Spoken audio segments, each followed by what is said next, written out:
যেদিকে তাকাই শুধু ওয়াও আর ওয়াও। এই দেখেন পাহাড় দেখতে পাচ্ছেন, আমাদের পাহাড়ের যে দৃশ্যটা আমি আপনাদেরকে দেখানোর চেষ্টা করতেছি।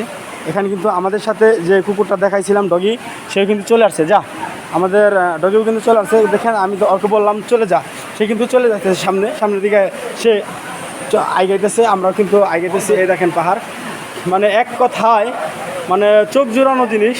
ভাই আপনি পাহাড় আছেন, আপনি কীরকম লাগতেছে? ভাই ভয়ঙ্কর সুন্দর বুঝেন, ভয়ঙ্কর সুন্দর। আচ্ছা ঠিক আছে, যেহেতু অনুভূতি কি বলবো, এখানে কিন্তু আমাদের টিমের সবাই নেই। এই ঝর্ণা এই দেখতে পাচ্ছেন, এটা পুরাটাই হচ্ছে বাদরের গুহা। দেখতে পাচ্ছেন এই যে পুরাটাই কিন্তু বাদরের গুহা, ঠিক আছে। এই যে চিপা দিয়া বাদর থাকে, তো বাদর আসলে হ্যাঁ দেখানো সম্ভব না। যাই হোক, এই আমাদের 3 নম্বর লোকজন, ওই যে আমাদের লোকজন কিছু আসতেছে দেখতে পাচ্ছেন।